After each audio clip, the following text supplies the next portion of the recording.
राधे राधे दोस्तों, आप सभी का मेरे YouTube चैनल में हार्दिक स्वागत है। तो आइए आज आप सब जानेंगे जेठ का महीना हिंदू पंचांग का तीसरा महीना होता है और इसका धार्मिक महत्व बहुत अधिक होता है। इसलिए इस महीने में भगवान विष्णु, सूर्यदेव और हनुमान जी की पूजा का विशेष विधान माना जाता है। इस माह में कई प्रकार के व्रत और त्योहार भी मनाए जाते हैं, जिनके साथ विभिन्न प्रकार की लोक कथाएं जुड़ी हुई होती है। शास्त्रों में बताया जाता है कि सत्यनारायण व्रत कथा का पाठ करने से व्यक्ति को 1000 यज्ञ करने के बराबर पुण्य फल की प्राप्ति होती है। इस तिथि को भगवान विष्णु और माँ लक्ष्मी की कृपा प्राप्त करने के लिए शुभ माना जाता है। धार्मिक मान्यता के अनुसार जेठ पूर्णिमा के दिन पूजा पाठ, कथा कहानी का श्रवण करने से और व्रत करने से साधक के जीवन में सभी सुखों की प्राप्ति होती है और साथ ही दुखों से छुटकारा मिलता है।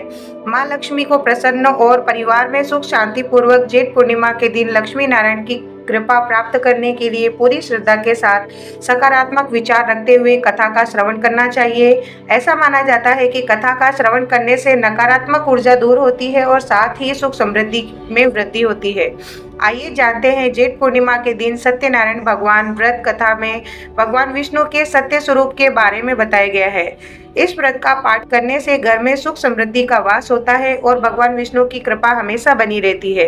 एक समय की बात है, नैशिरण्य तीर्थ में सोनिकादि 88,000 ऋषियों ने श्री सूत जी से पूछा कि हे प्रभु, इस कलयुग में वेद विद्या रहित मनुष्यों को प्रभु भक्ति किस प्रकार मिल सकती है तथा उनका उद्धार कैसे होगा। हे मुनि श्रेष्ठ, कोई ऐसा तप बताइए जिससे थोड़े ही समय में पुण्य मिले और मनवांछित फल भी मिल जाए।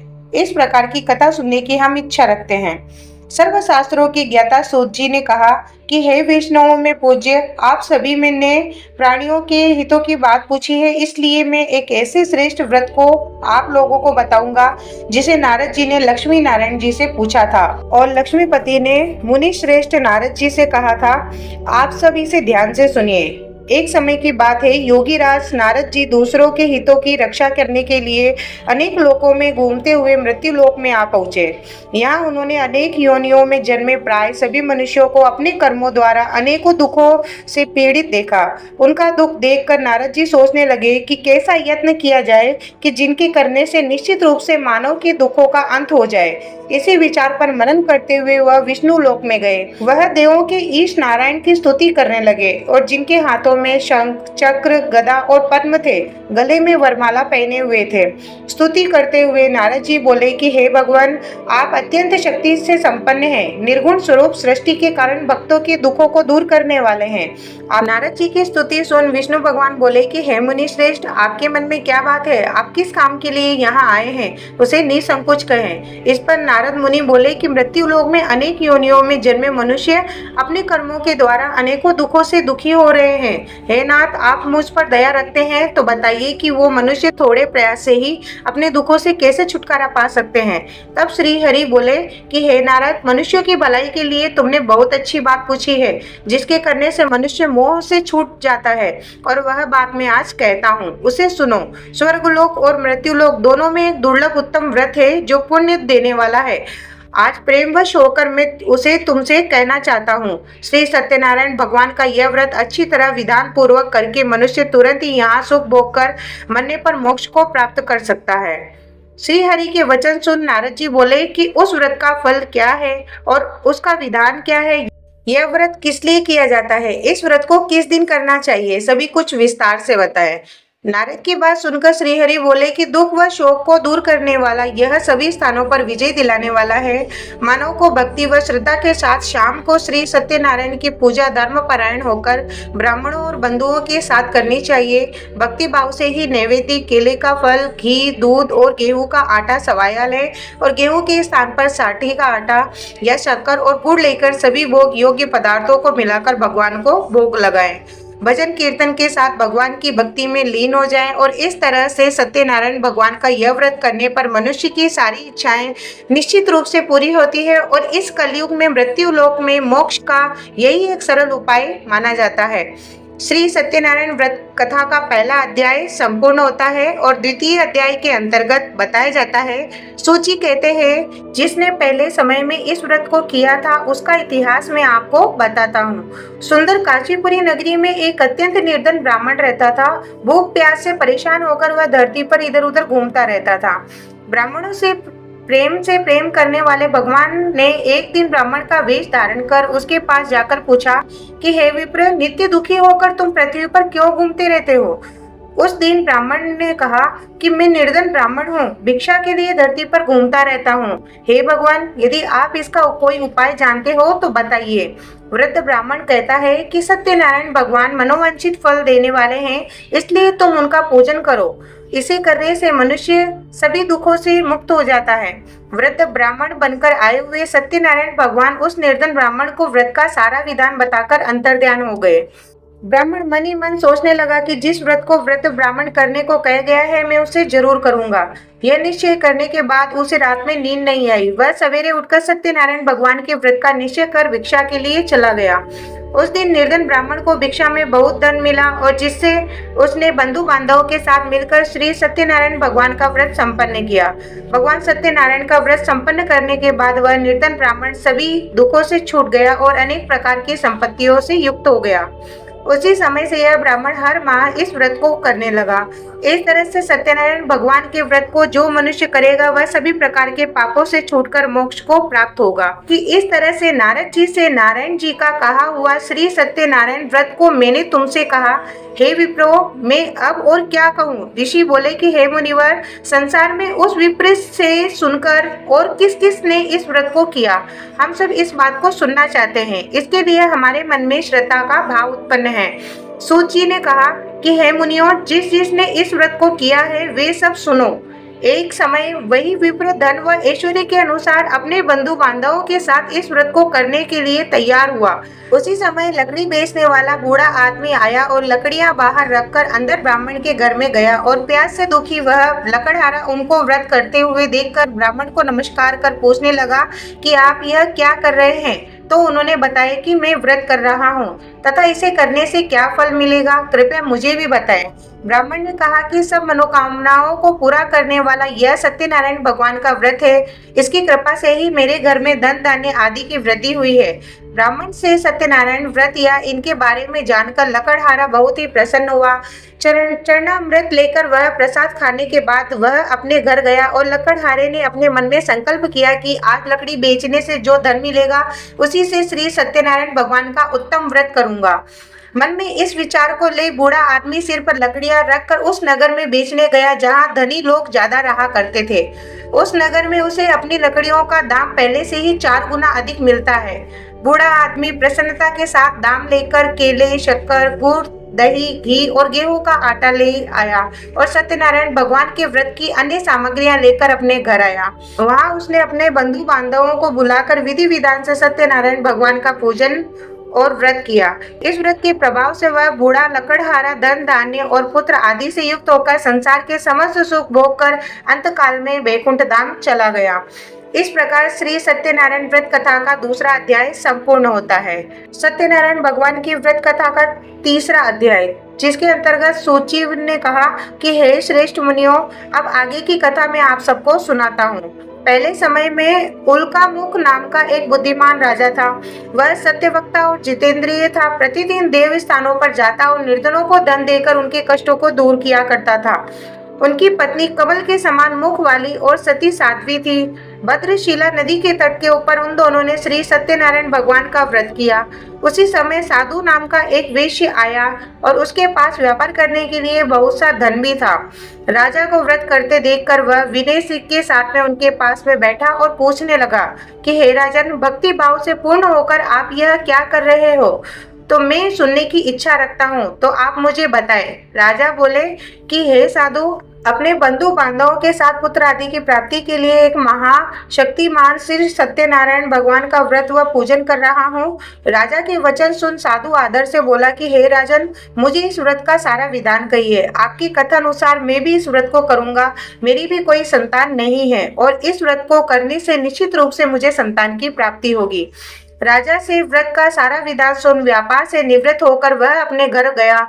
साधु वैश्य ने अपनी पत्नी को संतान देने वाले इस व्रत का वर्णन कह सुनाया और कहा कि जब मेरी संतान होगी तब मैं इस व्रत को करूंगा।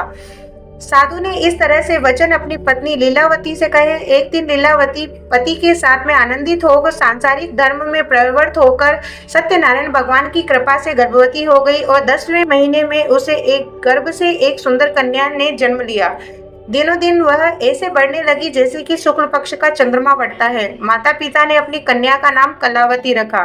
एक दिन लीलावती ने मीठे शब्दों से अपने पति को याद दिलाया कि आपने श्री सत्यनारायण भगवान के जिस व्रत को करने का संकल्प किया था उसे करने का समय आ गया है, आप इस व्रत को करिए। साधु बोला कि हे प्रिय, इस व्रत को मैं उसके विवाह पर करूंगा। इस प्रकार अपनी पत्नी को आश्वासन देकर वह नगर को चला गया। कलावती पिता के घर में रह वृद्धि को प्राप्त हो गई। साधु ने एक बार नगर में अपनी कन्या को सखियों के साथ देखा तो तुरंत ही दूत को बुलाया और कहा कि मेरी कन्या के योग्य वर देख कर आओ। साधु की बात सुनकर दूत कंचन नगर में पहुंचा और वहां देखभाल कर लड़की के सुयोग्य वाणिक पुत्र को ले आया। सुयोग्य लड़के को देख साधु ने बंधु बांधवों को बुलाकर अपनी पुत्री का विवाह कर दिया। लेकिन दुर्भाग्य की बात यह थी कि साधु ने अभी भी श्री सत्यनारायण भगवान का व्रत नहीं किया। इस पर श्री सत्यनारायण भगवान क्रोधित हो गए और श्राप दिया कि साधु को अत्यधिक दुख मिले। अपने कार्य में कुशल साधु बनिया जमाई को लेकर समुद्र के पास में स्थित होकर रत्न सारपुर नगर में गया और वहां जाकर दामाद ससुर दोनों मिलकर चंद्रकेतु राजा के नगर में एक व्यापार करने लगे। एक दिन भगवान सत्यनारायण की माया से एक चोर राजा का धन चुराकर भाग रहा था। उसने राजा के सिपाहियों को अपना पीछा करते हुए देख चुराया हुआ धन वहां पर रख दिया और जहां साधु अपने जमाई के साथ में ठहरा हुआ था। राजा के सिपाहियों ने साधु वेश्य के पास में जाकर राजा का धन पड़ा हुआ देखा तो वह ससुर और जमाई दोनों को बांधकर प्रसन्नता के साथ राजा के पास ले गए और कहा कि उन दोनों चोरों को हमने पकड़ लिया है, आप आगे की कार्यवाही की आज्ञा दें। राजा की आज्ञा से उन दोनों को कठिन कारावास में डाल दिया गया और उनका सारा धन भी उनसे छीन लिया गया। श्री सत्यनारायण भगवान के श्राप से साधु की पत्नी भी बहुत दुखी हुई और घर में जो धन रखा हुआ था उसे चोर चुरा ले गए। शारीरिक तथा मानसिक पीड़ा व भूख प्यास से अति दुखी हो अन्न की चिंता में कलावती ब्राह्मण के घर गई और वहां उसने श्री सत्यनारायण भगवान का व्रत होते हुए देखा। फिर कथा सुनी और प्रसाद ग्रहण कर वह रात को जब घर वापस आई तब माता ने कलावती से पूछा कि हे पुत्री, अब तक तुम कहाँ थी, तेरे मन में क्या है। कलावती ने अपनी माता से कहा कि हे माता, मैंने एक ब्राह्मण के घर में श्री सत्यनारायण भगवान का व्रत देखा। कन्या के वचन सुनकर लीलावती भगवान के पूजन की तैयारी करने लगी और लीलावती ने परिवार व बंधुओं सहित सत्यनारायण भगवान का पूजन किया और उनसे वर मांगा कि मेरे पति और जमाई शीघ्र ही घर आ जाए और साथ ही यह भी प्रार्थना की कि हम सबका अपराध क्षमा करें। श्री सत्यनारायण भगवान इस व्रत से संतुष्ट हो गए और राजा चंद्रकेतु को सपने में दर्शन दे कर उन्होंने कहा कि हे राजन, तुम उन दोनों वेश्यों को छोड़ दो और तुमने उनका जो धन लिया है उसे वापस कर दो। अगर ऐसा नहीं करोगे तो मैं तुम्हारा धन और राज्य संतान सभी को नष्ट कर दूंगा।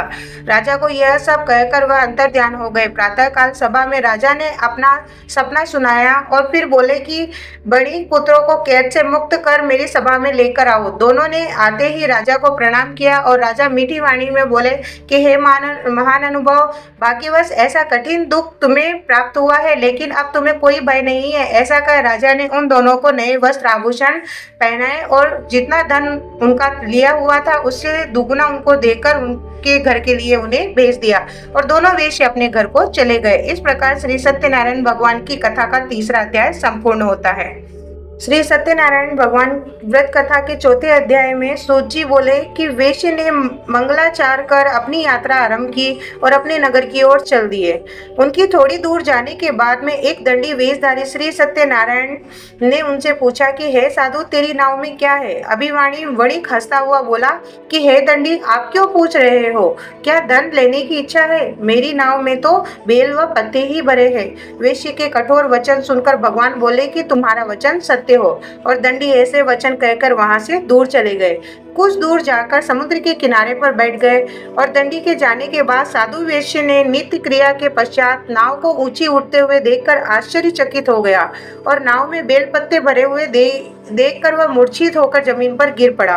तब उसके दामाद ने कहा कि आप शोक न मनाएं, यह दंडी का श्राप है, इसलिए हमें उनकी शरण में जाना चाहिए, तभी हमारी मनोकामनाएं पूरी होगी। दामाद की बात सुनकर वह दंडी के पास में पहुंचा और अत्यंत भक्तिभाव नमस्कार करके बोला कि मैंने आपसे जो असत्य वचन कहे थे उसके लिए मैं आपसे क्षमा मांगता हूँ। और ऐसा कहकर वह जोर जोर से रोने लगा। तब दंडी भगवान बोले कि हे वणिक पुत्र, मेरी आज्ञा से बार बार तुम्हें दुख प्राप्त हुआ है, मेरी पूजा में विमुख हुआ है। साधु बोला कि हे भगवान, आपकी माया से तो ब्रह्मा आदि देवता भी आपके रूप को नहीं जानते, तब मैं अज्ञानी कैसे जान सकता हूँ। आप प्रसन्न होइए, अब मैं सामर्थ्य के अनुसार आपकी पूजा करूंगा।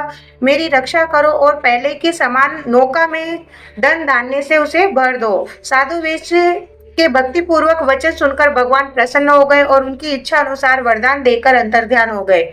ससुर जवाई जब नाव पर आए तो नाव धन धान्य से भरी हुई थी। फिर वही अपने अन्य साथियों के साथ सत्यनारायण भगवान का पूजन कर अपने नगर को चल दिए।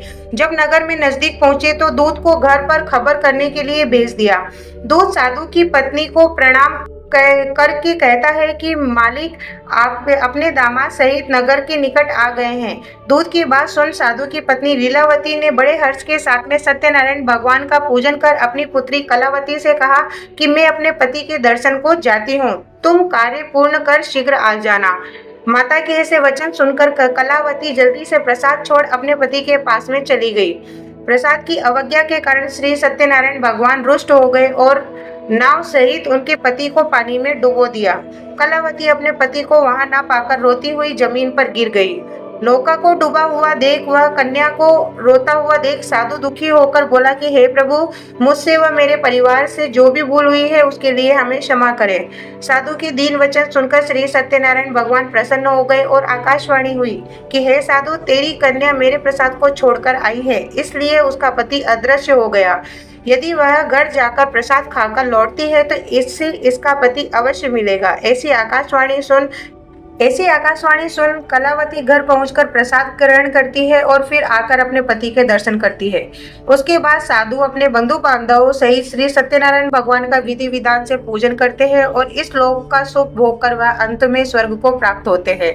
और इस प्रकार श्री सत्यनारायण व्रत कथा का चौथा अध्याय संपूर्ण होता है। श्री सत्यनारायण भगवान के 5वें अध्याय के अंतर्गत सूत जी बोलते हैं कि हे ऋषियों, मैं और एक कथा और सुनाना चाहता हूँ, उसे भी ध्यानपूर्वक सुनो। इसी प्रकार श्री सत्यनारायण भगवान की 5वें अध्याय के अंतर्गत सूत जी बोलते हैं कि हे ऋषियों, मैं और भी एक कथा सुनाता हूँ, उसे भी ध्यानपूर्वक सुनो। प्रजापालक में लीन तुंगध्वज नाम का एक राजा था। उसने भी भगवान का प्रसाद त्याग कर बहुत ही दुख का सामना किया। एक बार वन में जाकर वन्य पशुओं को मारकर वह बड़ के पेड़ के नीचे आया। वहां उसने ग्वालों को भक्ति भाव से अपने बंधुओं सहित सत्यनारायण भगवान का पूजन करते हुए देखा। अभिमानवश वह राजा उन्हें देखकर भी पूजा के स्थान पर नहीं गया और न ही उसने भगवान को नमस्कार किया। ग्वालों ने राजा को प्रसाद दिया, लेकिन उसने वह लेने से मना कर दिया और प्रसाद को वहीं छोड़कर वह अपने नगर को चला गया। जब वह नगर में पहुंचा तो वहां पर सब कुछ तहस नहस पाया और वह शीघ्र ही समझ गया कि यह सब तो भगवान ने ही किया है। वह दोबारा ग्वालों के पास में पहुंचा और विधि पूर्वक पूजा करके प्रसाद खाया और श्री सत्यनारायण भगवान की कृपा से सब कुछ पहले जैसा हो गया। दीर्घ काल तक सुख भोगने के बाद मरणोपरांत उसे स्वर्गलोक की प्राप्ति हुई। जो मनुष्य परम दुर्लभ इस व्रत को करेगा तो भगवान सत्यनारायण की अनुकंपा से उसे धन धान्य की प्राप्ति होगी। निर्धन धनी हो जाते हैं और भयमुक्त होकर जीवन पूर्ण करते हैं। संतानहीन मनुष्य को संतान सुख की प्राप्ति होती है और सारे मनोरथ पूर्ण होने पर मानव अंत काल में वैकुंठ धाम को जाता है। सूत जी ने कहा कि जिन्होंने पहले इस व्रत को किया है और अब उनके दूसरे जन्म की कथा कहता हूँ। वृद्ध शतानंद ब्राह्मण ने सुदामा का जन्म लेकर मोक्ष की प्राप्ति की। लकड़हारे ने अगले जन्म में निषाद बनकर मोक्ष प्राप्त किया और उल्कामूर्ख नाम का राजा दशरथ होकर बैकुंठ में गए और साधु नाम के वैश्य ने मोरध्वज बनकर अपने पुत्र को आरे से चीर कर मोक्ष पाया और महाराज तुंगध्वज ने स्वयं शंभु होकर भगवान में लीन भक्ति पूर्वक लीन होकर कर्म कर मोक्ष प्राप्त किया। इस प्रकार श्री सत्यनारायण व्रत कथा का 5वां अध्याय संपूर्ण होता है। तो आशा करती हूँ कि यह जानकारी आपको अच्छी लगी होगी। इसी प्रकार से हमारे चैनल पर हम आपको पूजा पाठ व्रत के बारे में सभी जानकारियाँ देंगे, कथा को सुनाएंगे। और हमारे चैनल पर आप पहली बार आए हो तो चैनल को लाइक और सब्सक्राइब जरूर करें और हमारा वीडियो अच्छा लगे तो जरूर से जरूर एक प्यारा सा कमेंट्स करें। मिलते हैं नेक्स्ट वीडियो में, तब तक के लिए जय श्री कृष्णा, राधे राधे।